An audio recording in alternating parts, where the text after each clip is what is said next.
जय हिंद। मैं हूं परवेज परमार और आप देख रहे हैं एलकेबी हिंदुस्तान। उत्तर प्रदेश में 2027 के विधानसभा चुनाव को लेकर तमाम राजनीतिक दल सक्रिय हैं। हालांकि 2027 के विधानसभा चुनाव से पहले उत्तर प्रदेश में पंचायत के चुनाव भी होने हैं, लेकिन तमाम राजनीतिक दलों की निगाहें उत्तर प्रदेश में होने वाले विधानसभा चुनाव पर है। आपको बता दें कि समाजवादी पार्टी के राष्ट्रीय अध्यक्ष अखिलेश यादव पश्चिम उत्तर प्रदेश में गुर्जरों को साधने के लिए गुर्जर बाहुल्य गौतम बुद्ध नगर जनपद के कस्बा दादरी में एक विशाल महारैली का आयोजन करने जा रहे हैं, जिसके लिए लगातार सक्रिय भूमिका में राहुल अवाना जी हैं, जो समाजवादी पार्टी के गौतम बुद्ध नगर संसदीय सीट से पूर्व में प्रत्याशी रहे हैं और काफी सक्रिय समाजवादी पार्टी के नेताओं में इनकी गिनती होती है। तो राहुल अवाना जी हमारे साथ मौजूद हैं।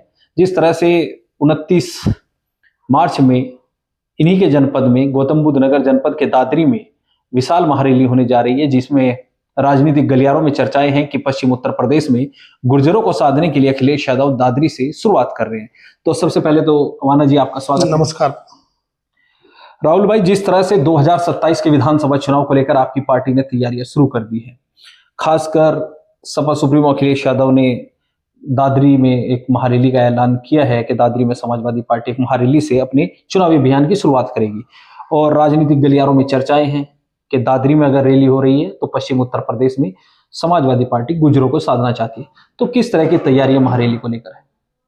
परवेज भाई, मैं सबसे पहले तो आपका शुक्रगुजार थैंक यू कहूंगा कि आप आए हमारा इंटरव्यू लेने और आप हमारा पीडीए परिवार है। मैं ये अपने भाई का थोड़ा परिचय दूं, ये हमारे गुर्जर मुसलमान है। और जी परवेज भाई, हमने और राजकुमार भाटी जी ने हमने एक पूरी जो मुहिम चलाई है उसमें हमने देखा है कि हमारे जो गुर्जर समाज है, मैं उस पर भी आऊंगा रैली में, पहले बता दूं 140 विधानसभा में है जी। उसमें से हमारे गुर्जर मुसलमान भी है, कुछ सिख गुर्जर भी हैं जी। तो ये बहुत अच्छे आप मुहिम कर रहे हैं और घूम रहे हैं, मैं इसके लिए बधाई दूंगा। पहले अब रही दादरी की बात, तो हमें पूरा मैं पीडीए परिवार के नाम से कैंपेनिंग करता हूँ जी जी परवेज भाई। लेकिन ये है कि हमें अपना हक लेना है पीडीए ने पूरा जी। और हमारा बिरादरी के हैं तो हमें अपनी बिरादरी की भी मान सम्मान चाहिए। मैं बीजेपी के नेताओं से और बीजेपी के जो मुख्यमंत्री हैं उनसे, योगी जी से ये बोलना चाहूंगा कि हम 140 विधानसभा में जब इफेक्ट करें, हमारे मंत्री एक भी क्यों नहीं बना रखे, हमारे समाज के साथ ही ऐसा क्यों करें? एक आधा मंत्री बना रखा है जो है, तो राज्य मंत्री, आधा ही मंत्री कहूंगा मैं उसे। तो पर कम से कम 5 कैबिनेट मंत्री होने चाहिए। तो अपनी बिरादरी को हम एकजुट कर रहे हैं और हमारे राष्ट्रीय अध्यक्ष जी भी हमसे लगाव हमारी बिरादरी से मानते हैं पहले से, चाहे नेताजी का जमाना हो। हमारे गुर्जर समाज को जब भी सरकार बनी है उन्होंने पूरा हमें हमारा हक दिया है।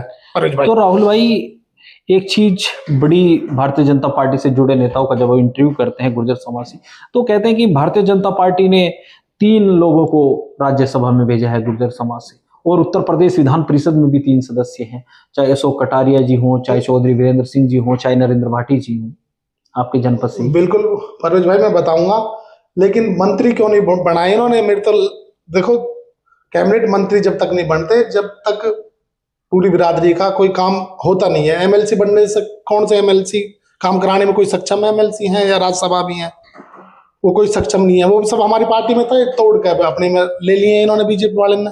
कोई नया भी बीजेपी में गुर्जरों में कोई नेता खड़ा किया इन्होंने कि हमने खड़ा किया? सब हमारे पार्टी के नेता थे, ले गए इन्हें। पर कोई बात नहीं, अब हमारे गुर्जर जो हैं वो जागरूक हो रहे हैं, पूरे पीडीए परिवार ही, मैं तो कहूंगा 2027 में हम सरकार बनाएंगे, अखिलेश यादव को मुख्यमंत्री बनाएंगे। अच्छा राहुल भाई, मेरा एक सवाल है कि पश्चिम उत्तर प्रदेश में खासकर हम चर्चा कर रहे हैं, वैसे तो पूरे उत्तर प्रदेश में आपने 142 सीटों का बताया है, लेकिन पश्चिम उत्तर प्रदेश से हम और आप आते हैं तो पश्चिम उत्तर प्रदेश की राजनीति को लेकर चर्चा करेंगे।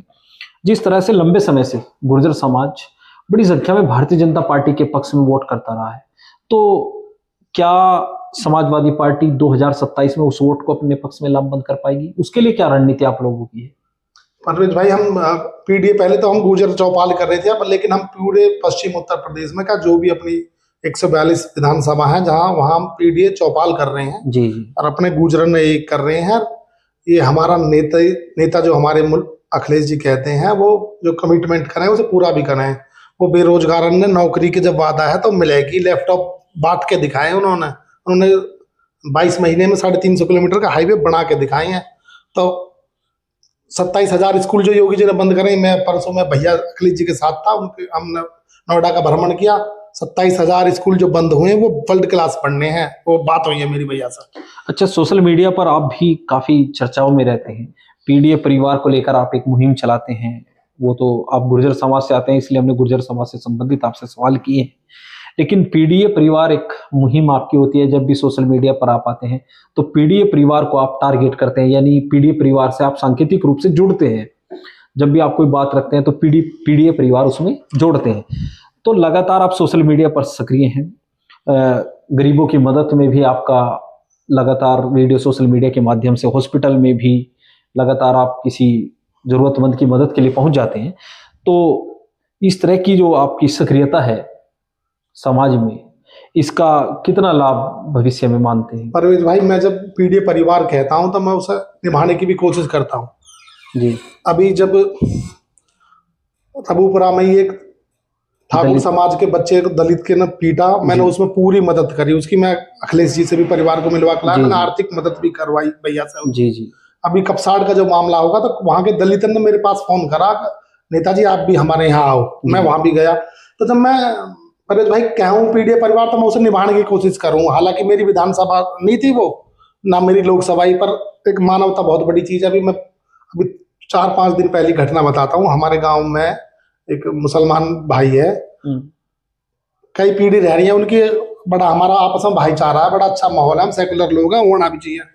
वो परचूने की दुकान खोल रहा है। मैं थोड़ा पीडीए परिवार पर बताना चाह रहा हूँ, मैं क्यों कोशिश करूँ। उसकी कुलेसरा गांव में परचूने की दुकान है। हमारे एक नाई समाज जो होता है, पिछड़े हों वो भी, उन्हीं के बच्चिया खो गई एक। उसे ढूंढने वो अनीस जो हमारे गांव का था, वो बेचारा भी चला गया। फेज 2 थाने का मामला है। पहले तो बजरंग दल और बीजेपी वाले ने पीटे बालक, अपनी बच्चे लेने गए थे भाई वो, अब पीट के फिर वो थाने में बंद करवा दिए जी। मेरे पास वो गांव के इकट्ठे हो गए तो मैं थाने में पहुंचा। वो तो अनीस को मुद्दा बना रहे थे, अनीस है गाय का मामला, पर बेचारे ठाकुर एसओ थे, उन्होंने मेरी सारी बात समझी। मैं उन्हें लेगा जिनकी बच्चियां थी, उनके माता पिता को उनकी समझ में आई, तो उन्होंने वो हवालात से तो निकाले।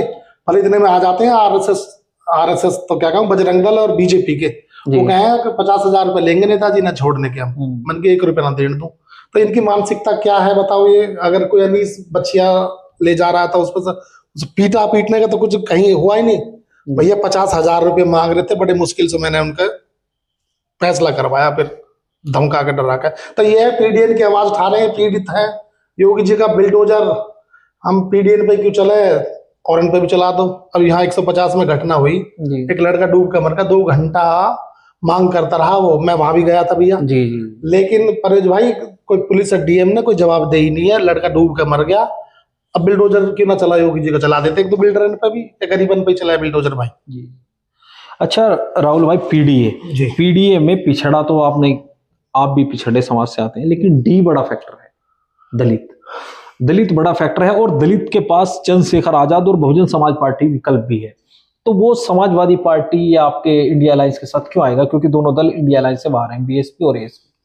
परवेज भाई, जो हमारे, मैं तो हमेशा आप नोटिस करते हो, कोई वीडियो भी डालूं या कहीं मदद करूं तो पहले तो मैं तो कहूं राहुल हमारा पीडीए परिवार जी जी जी। तो भैया कोई दलितन पे भी हो, मेरे तो पीडीए परिवार में पंडित भी आम है जी। मेरे पीडीए परिवार में ठाकुर भी अगर कोई पीड़ित है तो वो भी सबकी मदद करनी है, वो कोई जाति देख कर तो करनी नहीं है। लेकिन ये है कि जब कोई दलितन पे भी अत्याचार हो तो सब भले ही ठाकुर करें, तो उनके साथ भी खड़ा होने का हमारा हक बनता है। खड़ा होता हूं मैं, निभाएंगे हम जितना निभाएगा।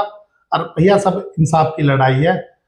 मैं यहाँ की भी बताऊं आपको, ये कौन सी गए थे हम, रबूपुरा। अभी 2 मुजरिम आज तक भी 6 महीने हो गए, योगी सरकार पकड़ नहीं पाई, क्योंकि वो ठाकुर है जी। पकड़ने चाहिए। कोई भी हो, जो जिसने मर्डर किया है, तो वो कोई बिरादरी का हो, ट्रोल कराए मैं कह दूंगा तुम तो ठाकुर ने टारगेट करे, मैं तो ठाकुर की मदद भी करूं भैया। 5 लाख रुपए हमारे गांव के गरीब ठाकुर है, उनके मैंने कम कराई, तो हॉस्पिटल बीजेपी वाले, या मैं तो कहूँगा ठाकुर समाज थोड़ा वहां भी देखा, मैं तो सब बिरादरी की मदद कर रहा हूँ जो मुझ पर हो रही है। जो आप मदद करते हैं वो सार्वजनिक रूप से सोशल मीडिया पर चलता भी है। अब एक सवाल बड़ा महत्वपूर्ण है, सवाल ये है कि अवाना जी किस सीट से चुनाव की तैयारी कर रहे हैं, किस सीट से चुनाव लड़ेंगे? क्या अखिलेश यादव से कोई बातचीत आपकी हुई है चुनावी तैयारियों को लेकर? हुई थी मेरी परसों बात भैया, नोएडा से ममता भैया के लड़ाने का, पर अभी मैं नोएडा से नहीं लड़ूंगा भैया। मैं देखो भैया कहाँ से आशीर्वाद देंगे, नोएडा से बाहर से लड़ूंगा। हो सकता है अपनी लोकसभा सिकंदराबाद से भी मैं लड़ सकता हूँ, वो मेरी लोकसभा में आती है। बढ़िया सीट है, अपने सब लोग हैं। मेरा मैं परसों गया भी था, बढ़िया मेरा स्वागत किया वहाँ की जनता ने, बड़ा प्यार मिला मुझे। और तय हो जाएगा, लड़ूंगा पर चुनाव 2027 में। 2027 का चुनाव जरूर लड़ेंगे भैया, लड़ेंगे पूरी तरह से तैयारी है, मजबूती से। तो पीडीए परिवार को लेकर काफी सक्रिय रहने वाले राहुल अवाना जी को आपने सुना। इस वीडियो में बस इतना ही। आगे के अपडेट के लिए बने रहिए एलकेबी हिंदुस्तान के साथ। जय हिंद।